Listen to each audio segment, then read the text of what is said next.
I'm actually standing here with Gavin Dillinger, who has written an upcoming publication called An Exploration of Existential Indifference in a Void of Confidence, or Good Boy, a Novel. And yes, I am reading that because it is a delightfully weird title, and I wanted to get it right. Gavin, how are you doing?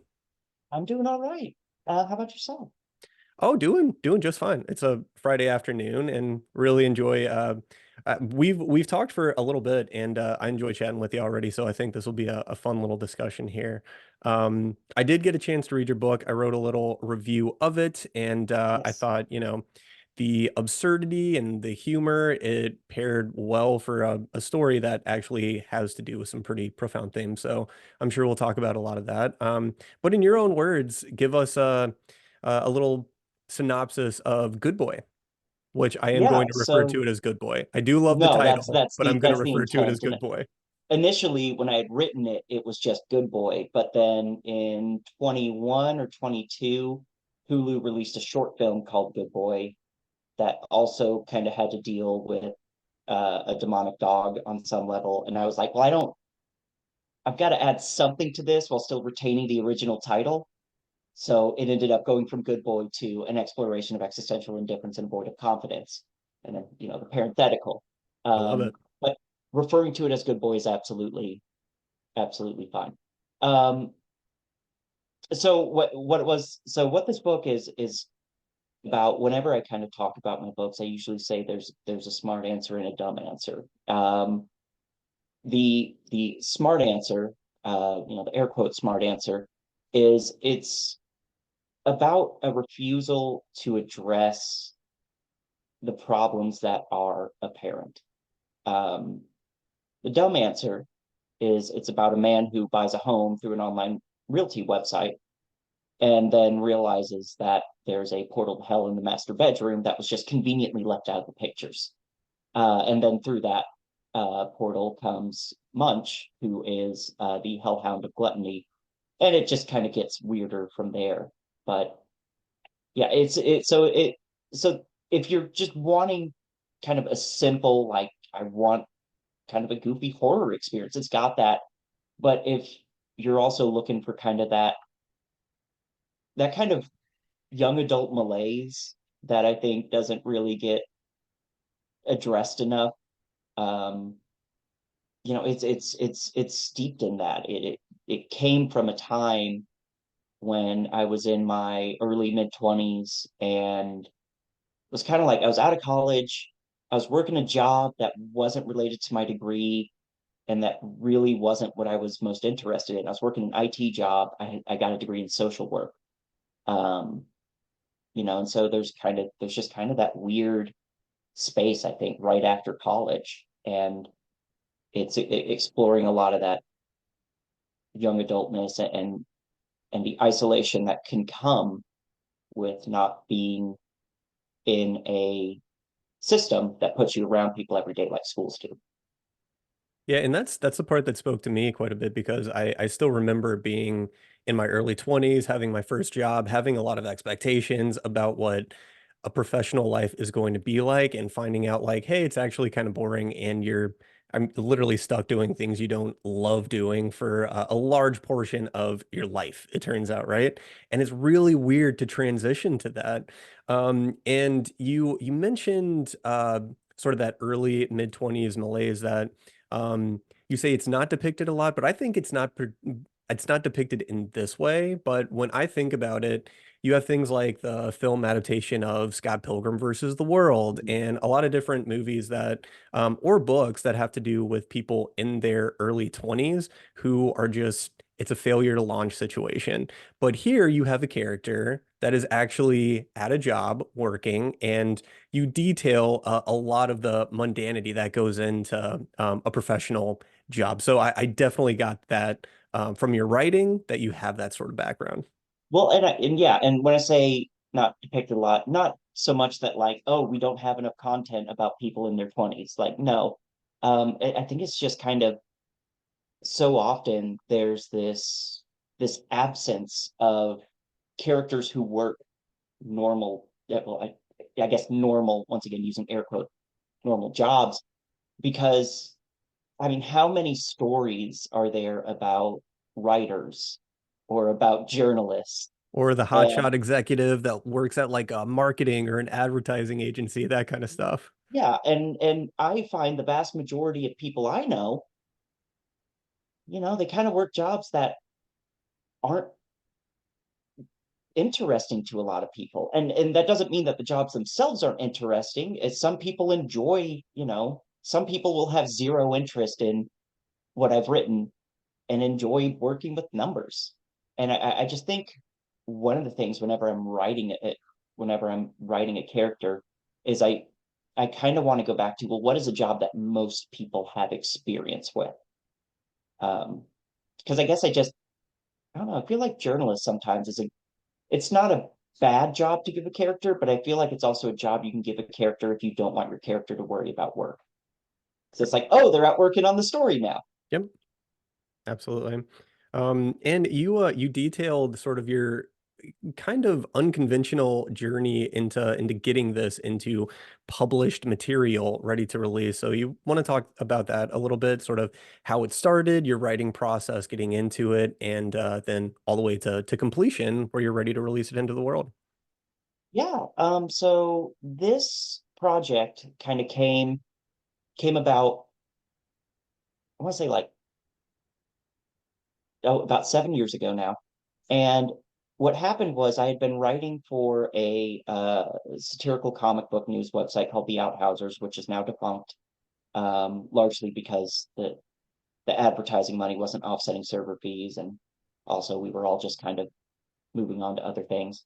Um, but I was writing for that, and then I was kind of pushing into more fiction writing, but I found myself spending a lot of time plotting things and outlining things and never actually doing a writing thing. And I spent too much time kind of trying to check the balance on everything. And and it just kind of wore me down, where I was like, I feel like I'm not writing.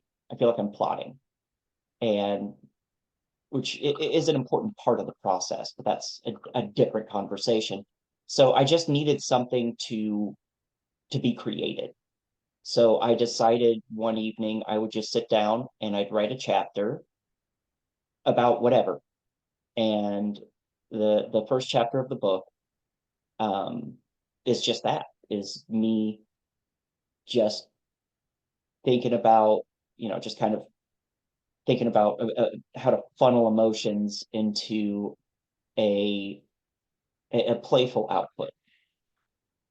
And from there, I realized that it would be a great writing exercise to just keep doing this and just see where it goes. I was inspired in part by Ryan Brown's uh, Blast Furnace Recreational Thief, which I'm holding here. It was a comic book where he would do a page a day. He didn't have a script. He would do a page a day, and um, it was just, and it went all over the place.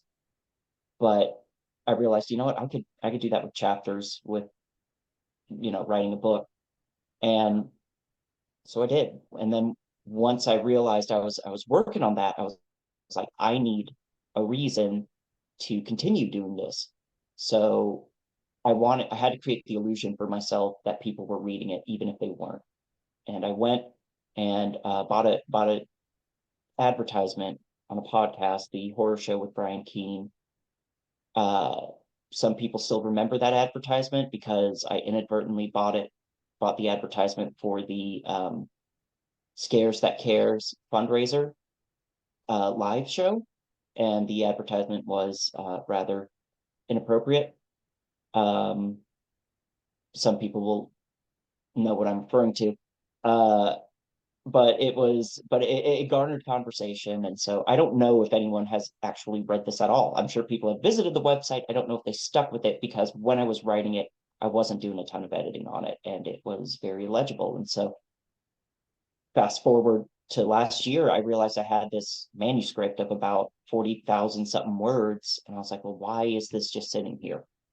So I scrubbed it, I edited it, added about 10,000 words, kind of tweaked the ending, added a prologue, like, just did all these little things. And I was like, oh, well, this is actually a book. And so I worked with Matt Wildison at Dandelion Publishing and decided to push it out. And so that's where we are. Awesome. Well, what did the review process look like for you? And did you do any self-editing? Did you shoot it off to a proofreader? Because I imagine when you're just going seat of your pants, by the way, they call it pantsing. I don't love the term, but a lot of people use the term pantsing for not plotting. But I would imagine that it could get a little messy as you're going along. So what was the rewriting process like for you?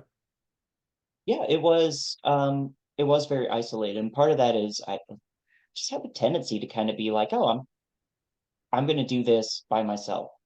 But then I spent probably 2 months working on cleaning it up, and I did send it over to a friend who is mentioned in the what constitutes an acknowledgement section of this novel, which is just a page of apologies. I sent it over to a friend who was applying for grad schools and like Ivy League grad schools, and I was like, I need you to just tell me if this is gibberish or not. So she was kind of my proofreader, um, and yeah, though I did a lot of it, and I think that was I don't know, it's a bad habit I have of being like, well, I can do this, but I think it ended up pretty clean in the end. Hmm. And I mean, why not? I think the worst thing you could do is just finish something and let it sit forever. Why not get it out into the world in some form, right? So it's great that you did it, and I enjoyed it. I'm sure a lot of other people are going to as well.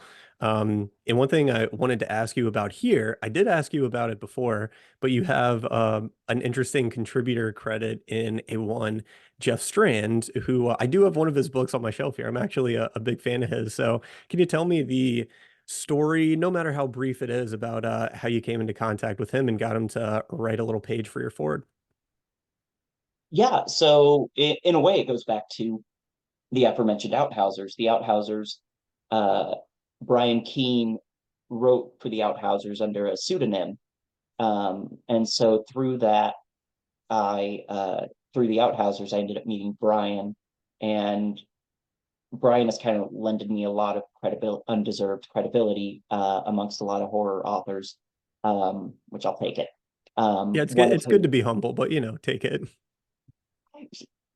he really shouldn't have. There was one time we decided we'd meet for lunch, and I live in Nashville, Tennessee. We decided we'd meet for lunch in Chattanooga. Tennessee is such a long state that there are two time zones. So I was Oh, driving to Chattanooga to meet him. About an hour before we're supposed to meet, I get a call saying, "Where are you?" I'm like, "Dude, I'm making perfect oh, time." because of the You different can time leave your zones. time zone. So yeah, I totally stood Brian Keene up once. Well, I mean, hey, that's a fun story in and of itself. I, yeah, no, that was also interesting. There's other stuff. I'll go into that some other time. But no, it's like um so I've kind of had that, kind of I think it's an element of really any kind of writing industry is credibility is just being like, oh, this having someone vouch for you. Through Brian, I ended up co-writing a novel with Stephen Kazanowski, which we're kind of working on the pushing out portion of that. Cool. And Are you then able to tell us anything about that? Or is it a little hush hush right now? I don't know what I can and can't say. Probably Um, best you don't then. I just thought I'd ask. no, it's like I don't think it's under wraps, but I also and mind you, I had said nothing about us doing this novel until Steven started tweeting about it. Mhm. Then I was like, oh, okay, I guess we can mention it. Yeah. Well, Um, let's not get you in trouble. I'll just say this: if you're a fan of Looney Tunes, you'll either love or hate this. I'll leave it Interesting. at that. Um, but yeah, so then Jeff and I just ended up in an anthology together, and all of that is a very long way of saying I think it's because I had those connections of credibility that when I emailed him saying, "Hey, you want to write a foreword for this? I'll give you $5." He said yes. So that's kind of all it is. I guess the story is really I gave him $5. Yeah, I mean, I always tell people just ask. The worst thing you could get back is no. I mean, who hasn't heard no before, you know? Might as well. People are really kind in the writing world, especially him who's gone, you know, full independent at this point. So I really respect what he does. Um, so is there anything you learned from this publishing experience for Good Boy that you're taking into future works? Is this something that you want to do again? Yeah, no, it absolutely is. And it's, working with Dandelion Publishing, the kind of uh setup with them. It's micro publisher, so there's still a lot of legwork that I put into this. And I think the biggest thing is almost this element of like, oh, I can do it. I think sometimes that there's that fear of like, well, I haven't done it before, so is it possible? And I think I just doing this made me realize like, oh, no, this is very possible. And sometimes just gotta jump into it and start going and being like, all right, well, if I break something along the way, I'll just have to fix it. Yeah, I think But the worst thing you can be is a serial starter, right? And you talk a lot yes, about, you know, and plotting is great, but if you can't connect those dots, then a lot of that plotting isn't really going to go anywhere. So, good on yeah, you for actually, and it seems like you figured out your flow. Maybe you're not much of a plotter and you just go A to Z in a straight line, and I think that's cool too, you know? Um, I'm so actually go kind ahead. of kind of to that point. Sorry to interrupt, but to that point, like I'm working on a book right now that includes multiple storylines and that I'm plotting out not because they're going to be in the book, but because they'll intersect at a certain point. And I've like plotted this out, and then I sit down and start writing it, and I get like halfway through the second chapter, and I'm like, oh, that doesn't like this isn't this like this other thing might be better. Like I think sometimes when you get into like the nitty gritty, you realize that just the outline isn't sufficient almost, at least for me. It could be. I think there is a discovery process as you're writing, right? You learn things, so to speak, about your characters. They speak in certain ways that you don't expect. And honestly, that's the mark of a good writer. So look at you.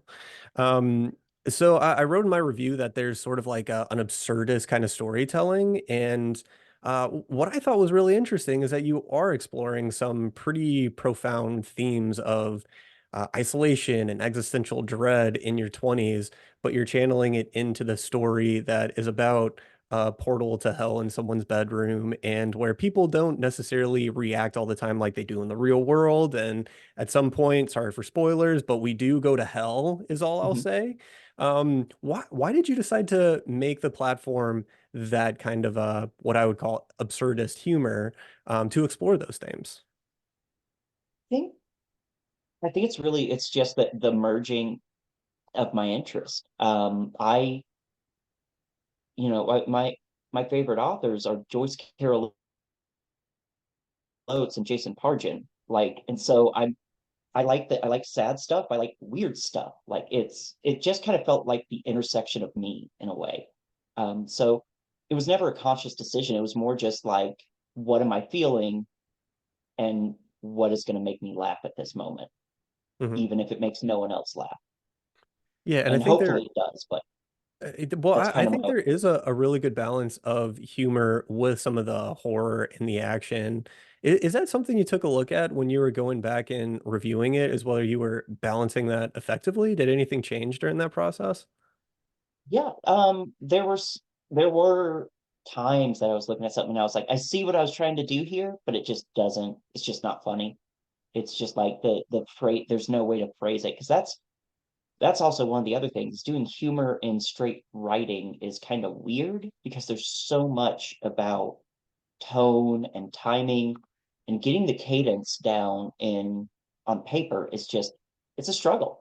And so you kind of have to establish a voice for the narration and then once you've established that voice, then you try to manipulate cadence within it for the sake of humor. And so yeah, going back, it was kind of a what is, within the voice of the narrator, I think was kind of the big question to manipulate things to be like, is this funny? Is this just an attempt that actually doesn't add up to anything?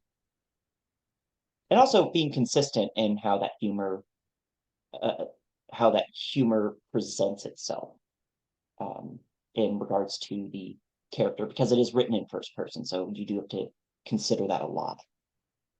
Right. So you and I talked a little bit before we started recording about social media and your approach or lack of approach to it. And since, I do ask a lot of writers on this podcast how they approach social media, would like to get your perspective on sort of the state of social media and how it's been used as a tool for the writing community and maybe some hesitations without of actually using it. Yeah, I mean, it's a weird moment. I think it's kind of, I think regardless how you feel on, Twitter's current ownership, the reality is the interactions with the platform are diminished. 100%. And yeah, and there's this market to be like, oh, okay, well, we'll be the new Twitter they see with like Blue Sky and Threads. Mastodon's always out there trying to act like it's legitimate, but I don't think anyone's really using it. No. Um, it's and I don't and I think the most difficult part is that I don't think there is a Twitter replacement. I think whatever comes along that ends up taking those users will actually be entirely different and may already exist. I think it might. This kills me because I'm 30 now. I think the reality is TikTok came along, and whichever platform was going to fall just wasn't going to be replaced because TikTok's here now. I'm as a 30-year-old, I do not want to be on TikTok. I I don't understand it. Also, my attention span is bad enough without 30-second videos where like I know like It's so funny you say that because I tell my wife I am on TikTok, but I'm going to delete it because it is just sensation overload. Like you just open up TikTok and it's like video, loud noise, and you scroll and loud noise, loud like I can't do it. I don't get it. I maybe it's the old man in me. I don't know. no, that's the thing is it's just also it's one swipe and you're on the next video. Yeah, How dangerous is that? Is that for someone like me?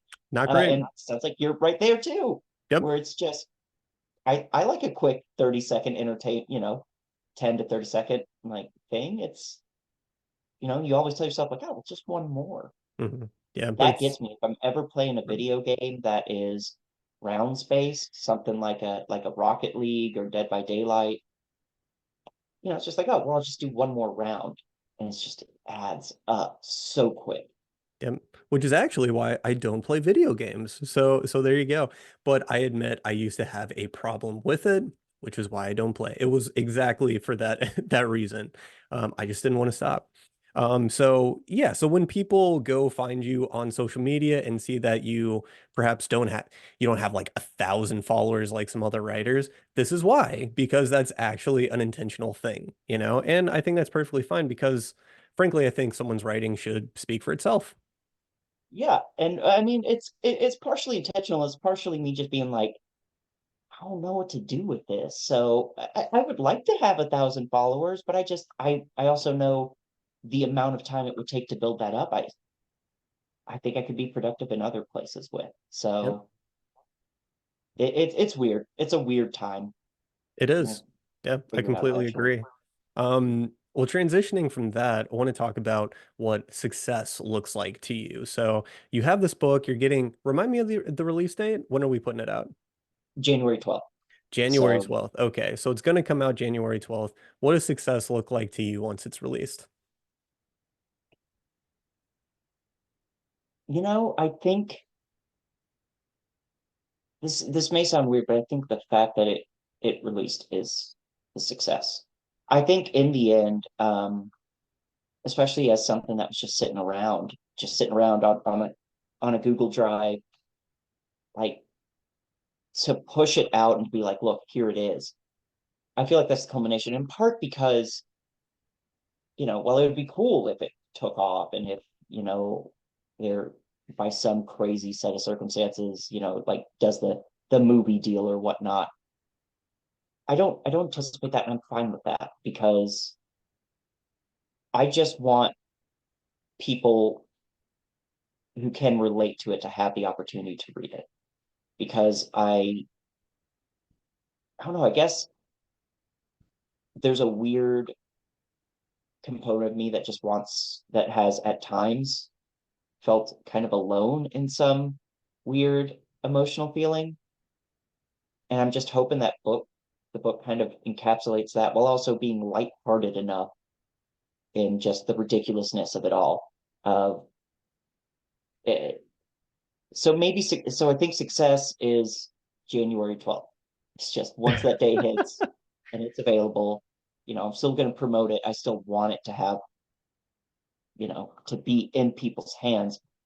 But for me, I try to be content with where I am, regardless of what that looks like, because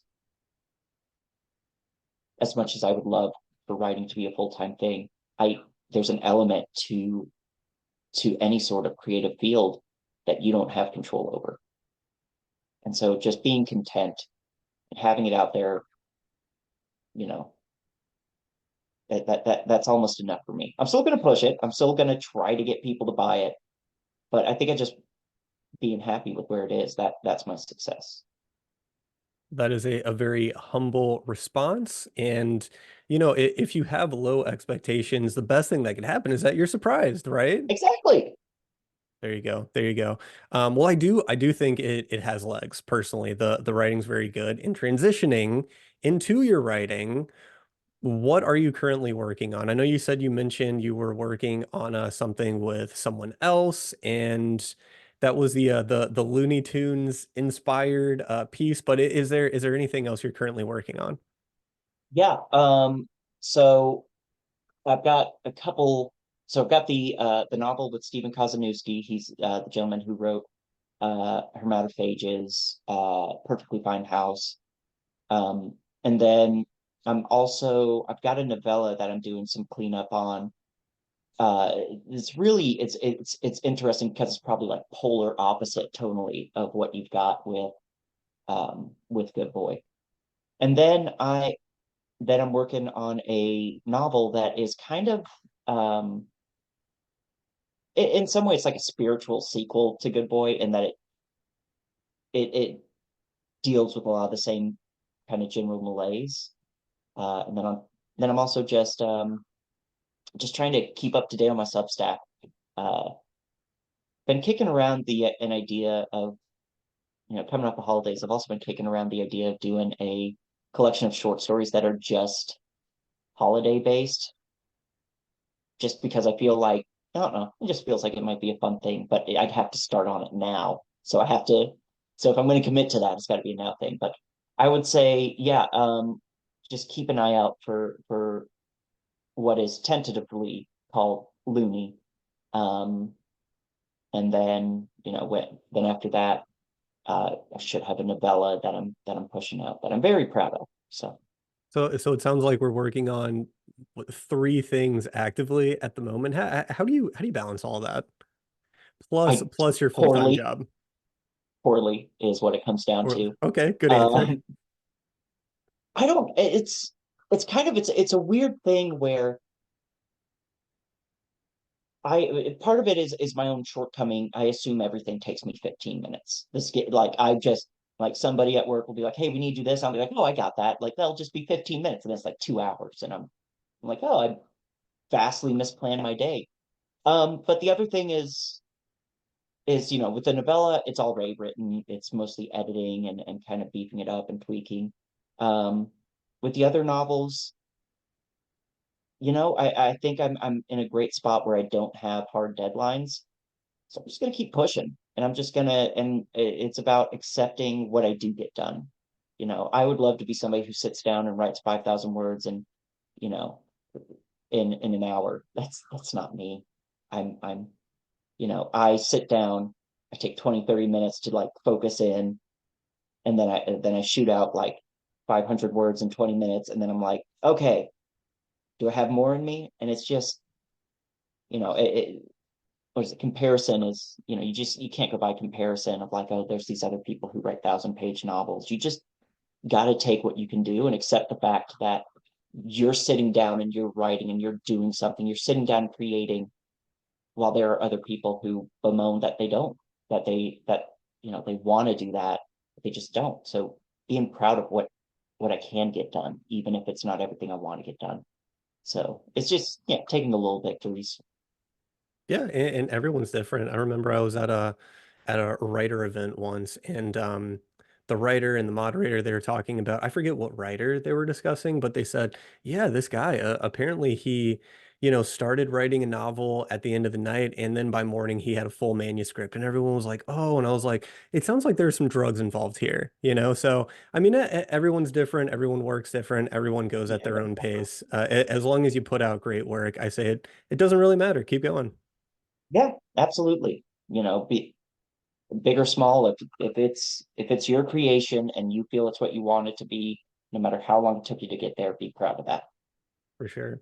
And what are you currently reading? What are you currently watching? Anything cool? I see you have some pretty interesting taste in books there. I see some graphic novels, SS County, which I'm familiar with. You got some Tremblay there. So yeah, what are you reading?